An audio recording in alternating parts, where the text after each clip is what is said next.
કે તું એમ ન માનતો ખુદ એકલો નિરાકારી છે. એક મારા મનમાં એમ આવે કે મારી આ 46 વર્ષની તમામ ચિત્રકૂટ ધામની અંદર આપણે અત્યારે હનુમાનજી દાદાના દર્શન કરવા માટે આવી ગયા છીએ. બોલો હનુમાનજી મહારાજ કી. પૂજ્ય મોરારી બાપુના દર્શન કરીને હવે આપણે પહોંચી ગયા છીએ પ્રસાદ લેવા માટે. અહીંયા ખૂબ જ સુંદર મજાની જે વ્યવસ્થા કરવામાં આવી છે, અંદાજિત 3 થી 4 કાઉન્ટરમાં જે ભાવિ ભક્તોને પ્રસાદ પીરસવામાં આવી રહ્યો. હેલો જય માતાજી મિત્રો, ખુશાલી સુપરલોક્સ તમામ મિત્રોનું હાર્દિક સ્વાગત છે. અત્યારે છે હાલ ગુરુ પૂર્ણિમા નિમિત્તે અમે પહોંચી ગયા છીએ તલગાજડા ગામ વિશ્વનિયમ પૂજ્ય શ્રી મોરારી બાપુના દર્શન કરવા માટે.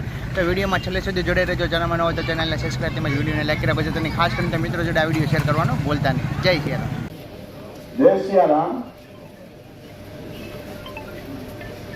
પૂજ્ય બાપુ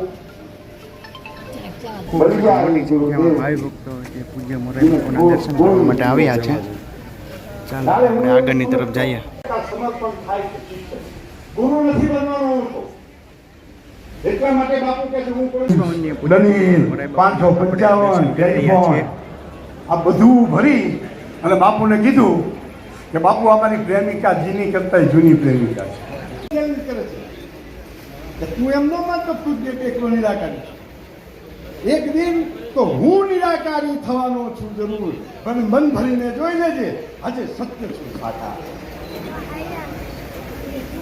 હિંમત શરીરની છે, શરીરના માધ્યમથી જ પરમાત્મા. બાપુ સાથે હું 8-10 દિવસ તળગાજડા અહીંથી અમે લોકો બાબુજીનું સન્માન આપણે સન્માનમાં ગયા. વરસાદનો કોઈ પાર નહીં.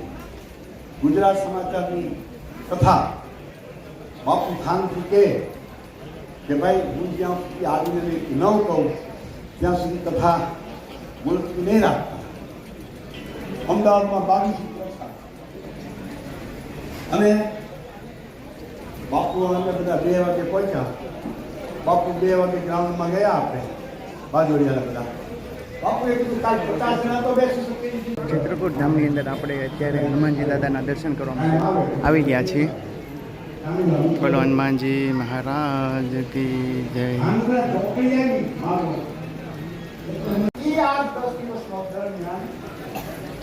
મારા મનમાં એમ આવે કે મારી આ 46 વર્ષની તમામ જ્ઞાનીઓ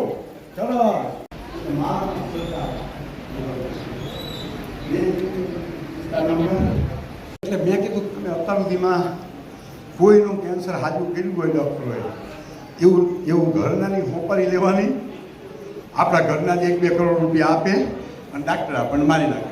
મારો મોટો ભાઈ હમણાં જ મરી ગયો કેન્સર. અમેરિકા એની છોકરી ડૉક્ટર બાપુ મરી ગઈ. એટલે અત્યારે આવ્યું છે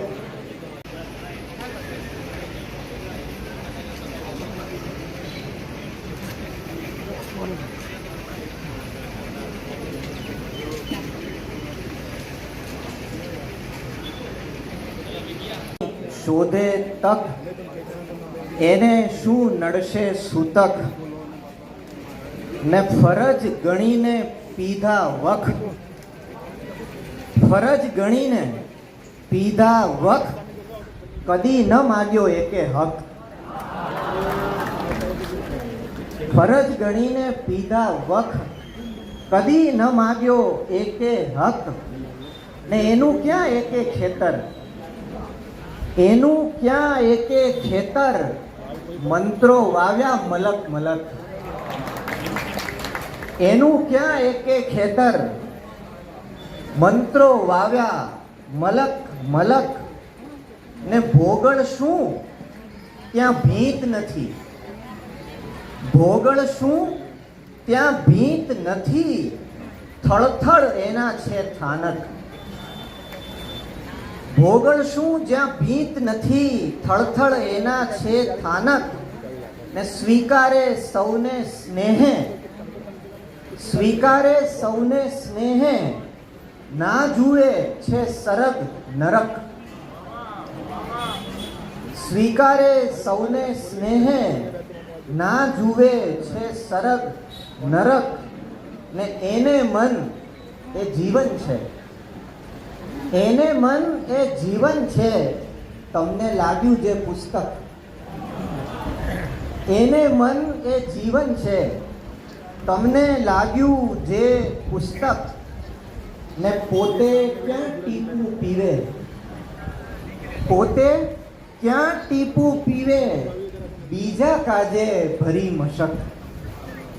પોતે ક્યાં ટીપું પીવે, બીજા કાજે ભરી મશક.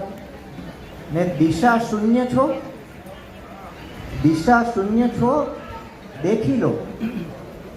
દિશા શૂન્ય છો, દેખી લો. ઝળકે છે એક ધ્રુવ તારક.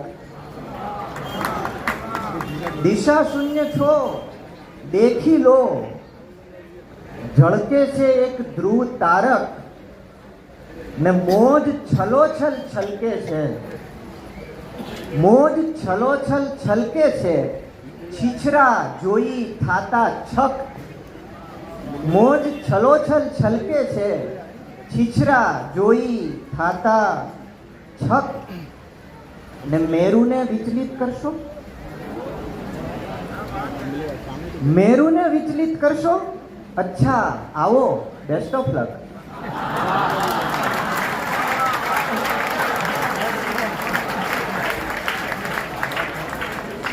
કે મેરુને વિચલિત કરશો. અચ્છા આવો, બેસ્ટ ઓફ લક. ને પૂજો, પૂજે કે પાણા મારે, પૂજે કે પાણા મારે. ફકીરને શું પડે ફરક, પૂજે કે પાણા મારે. ફકીરને શું પડે ફરક. છેલ્લો શેર છે કે સનાતની એ આંખો છે, સનાતની એ આંખો છે. તેથી ઝૂકે સહજ મસ્તક. સનાતની એ આંખો છે, તેથી ઝૂકે સહજ મસ્તક. હરિભજનની શોધે તક, એને શું નડશે સૂતક. ને મેરુને વિચલિત કરશો. અચ્છા આવો, બેસ્ટ ઓફ લક.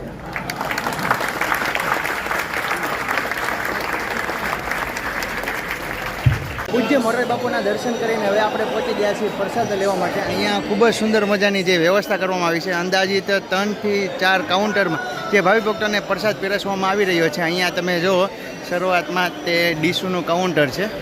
ચાલો હવે આપણે ડીશ લઈને અંદર જે પ્રસાદી ગ્રહણ કરી લઈએ. જય સિયારામ. અહીંયા જો લાઇનમાં ઘણા બધા કાઉન્ટરો છે. ભાવિ ભક્તોને પ્રસાદીમાં શું પીરસવામાં આવે છે તે આપણે જાણીએ. થોડીક જ દાદા, થોડીક બસ બસ બસ બસ. ગુંદી છે, મોહનથાળ. જય સિયારામ, જય સિયારામ. ગાંઠિયા, રોટલી, ભૂંગળા, પછી શાક. જય સિયારામ. અને દાળ ભાત. જય સિયારામ પ્રભુ. જય સિયારામ, જય સિયારામ. જય સિયારામ ભગત, જય સિયારામ. આવે આવે. જય સિયારામ. આ છે સરસ મજાની પ્રસાદી. પ્રસાદી આપણે લઈ લીધી છે. પ્રસાદીની વાત કરીએ તો મોહનથાળ, ગુંદી, ગાંઠિયા, બે દાળ ભાત, શાક ને પાપડ. આ સંપૂર્ણ વસ્તુ જે પ્રસાદીમાં છે. ચાલો આપણે પ્રસાદી ગ્રહણ કરી લઈએ.